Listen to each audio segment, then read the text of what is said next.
public safety. That's its most basic function. And as Commander-in-Chief, that is something that I've worked on and thought about every single day that I've been in the Oval Office.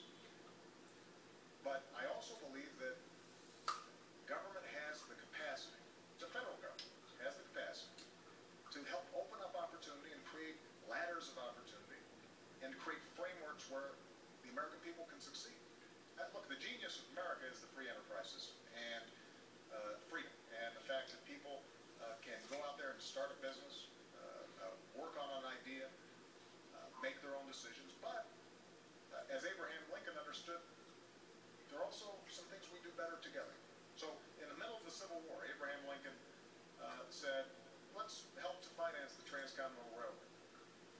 Let's start the National Academy of Sciences. Let's start land-grant colleges, because we want to give these gateways of opportunity for all Americans, because if all Americans are getting opportunity, we're all going to be better off. That doesn't restrict people's freedom. That enhances it. And so what I've tried to do as president is to apply those same principles.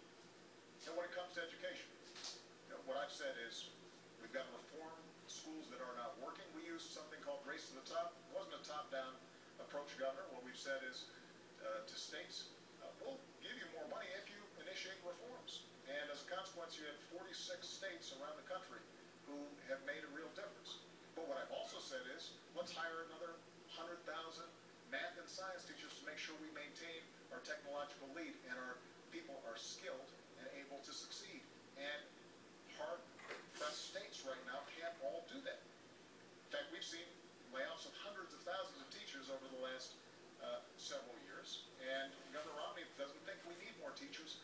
I do, because I think that that is the kind of investment where the federal government can help. It can't do it all, but it can make a difference.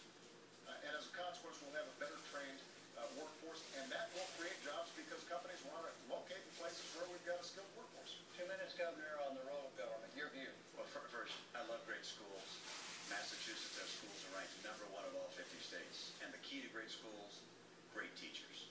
So I reject the idea that I don't believe in great teachers or more teachers. Every school district, every state should make that decision on their own. The role of government. Look behind us. The Constitution and the Declaration of Independence. The role of government is to promote and protect the principles of those documents. First, life and liberty. We have a responsibility to protect the lives and liberties of our people, and that means a military second to none. I do not believe in cutting our military. I believe in maintaining the strength of America's military. Second, in that line that says we are endowed by our Creator with our rights, I believe we must maintain our commitment to religious tolerance and freedom in this country. That statement also says that we are endowed by our Creator with the right to pursue happiness as we choose. I interpret that as, one, making sure that those people who are less fortunate and can't care for themselves are cared by one another.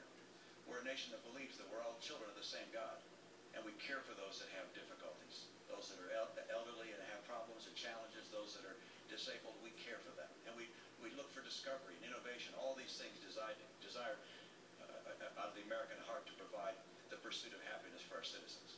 But we also believe in maintaining for individuals the right to pursue their dreams, and not to have the government substitute itself for the rights of free individuals.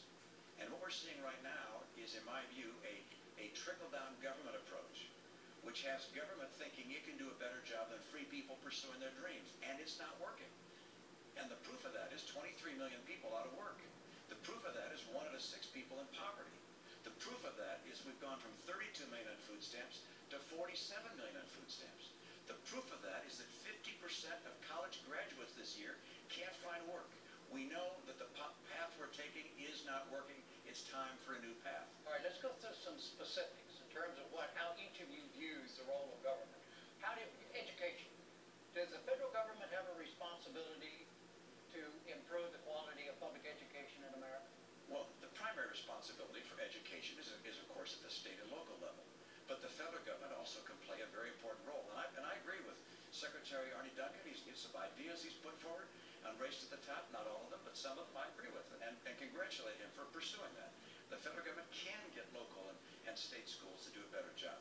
My own view, by the way, is I've added to that. I happen to believe I want the kids that are getting federal dollars from IDEA or Title I, these are disabled kids or poor kids or lower income kids, rather, I want them to be able to go to the school of their choice. So all federal funds, instead of going to the state or to the school district, I'd have go, if you will, follow the child and let the parent and the child decide where to send their student. How do you see the federal government's responsibility to, as I say, to improve the quality of public education in this country? Well, as I've indicated, I think that it has a significant role to play.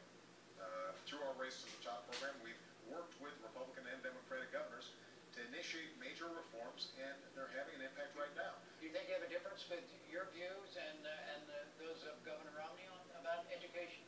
This is where budgets matter because budgets reflect choices. So when Governor Romney indicates that he wants to cut taxes and potentially benefit folks like me and him, and to pay for it, we're having to initiate significant cuts in federal support for education.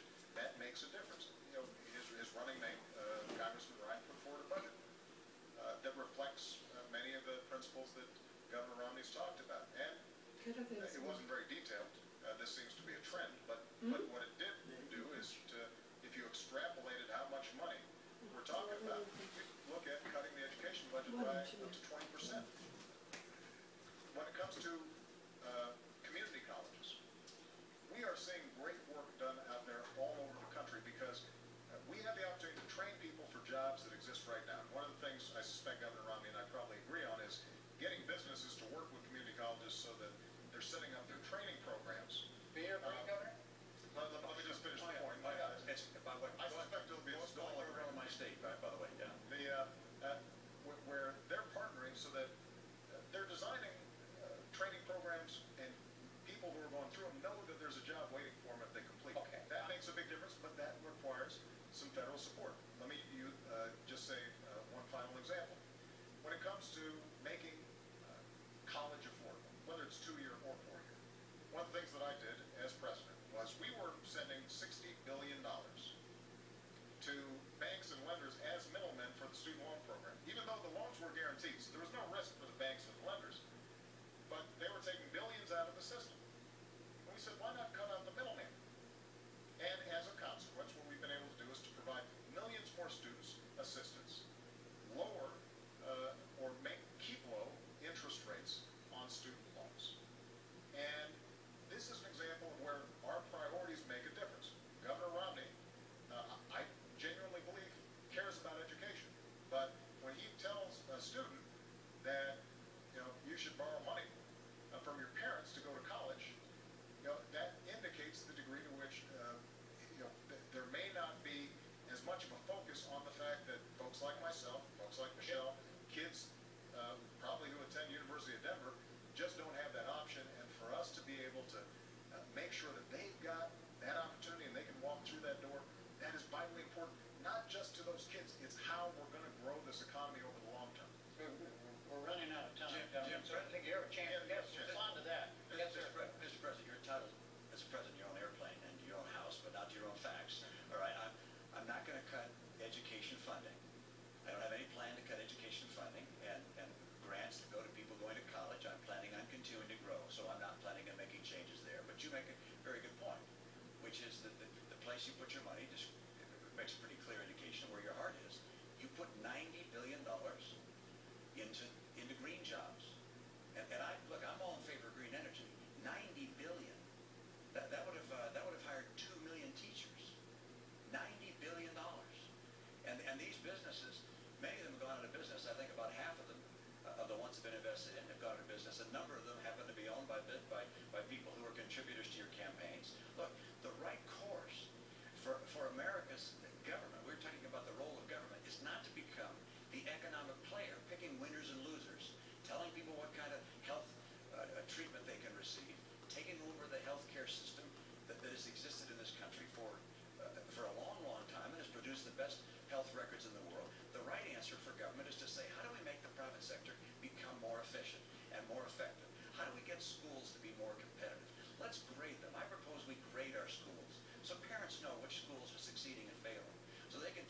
child to a school that's being more successful. I don't want to cut our commitment to education. I wanted to make it more effective and efficient. And by the way, I've had that experience. I don't just talk about it. I've been there. Massachusetts schools are ranked #1 in the nation. This is not because I didn't have commitment to education. It's because I care about education for all of our kids. All right, gentlemen, excuse me 1 second. Excuse me, sir. We've got barely have 3 minutes left. I'm not going to grade the two of you and say your answers have been too long or I've done a poor job. You've done a great job. Well, no. But the fact is, government, the role of government and governing, we've lost a pod, in other words. So we only have three minutes left in the debate before we go to your closing statements. And so I want to ask finally here, and remember, we got 3 minutes total time here. And the question is this: many of the legislative functions of the federal government right now are in a state of paralysis as a result of partisan gridlock. If elected, in your case, if re-elected in your case, what would you do about that? Governor? Jim, I had the great experience, it didn't seem like it at the time, of being elected in a state where my legislature was 87% Democrat. And that meant I figured out from day one I had to get along. And I had to work across the aisle to get anything done. We drove our schools to be #1 in the nation. We cut taxes 19 times. What would you do as president? As president, I will sit down on day one, actually the day after I get elected, I'll sit down with leaders, the Democratic leaders, as well as Republican leaders, and continue, as we did in my state. We met every Monday for a couple hours, talked about the issues and the challenges in our state in that case. We have to work on a collaborative basis, not because we're going to compromise our principle, but because there's common ground and the challenges America faces right now. Look, the reason I'm in this race is there are people that are really hurting today in this country, and we face this deficit could crush the future generations. What's happening in the Middle East? There are developments around the world that are of real concern, and Republicans and Democrats both love America, but we need to have leadership in Washington that will actually bring people together and get the job done, and could not care less if it's a Republican or a Democrat. I've done it before, I'll do it again. Mr. President?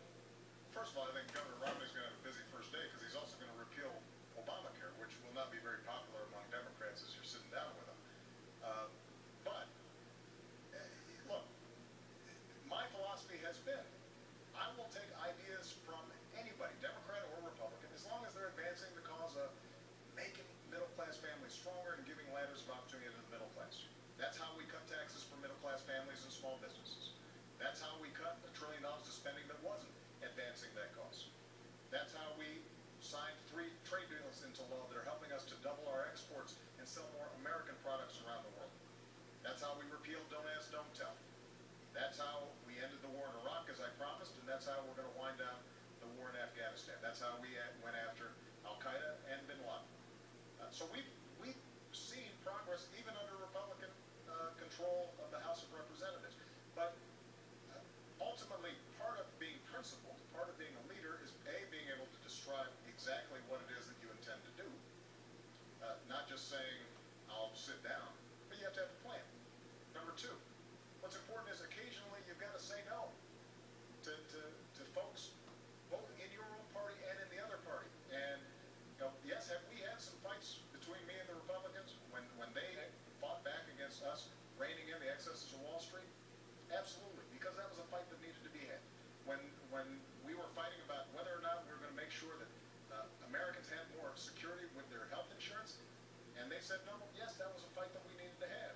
Right. And so part of leadership and governing is both saying what it is that you are for, but also being willing to say no to some things. And I've got to tell you, Governor Romney, when it comes to his own party during the course of this campaign, has not displayed that willingness to say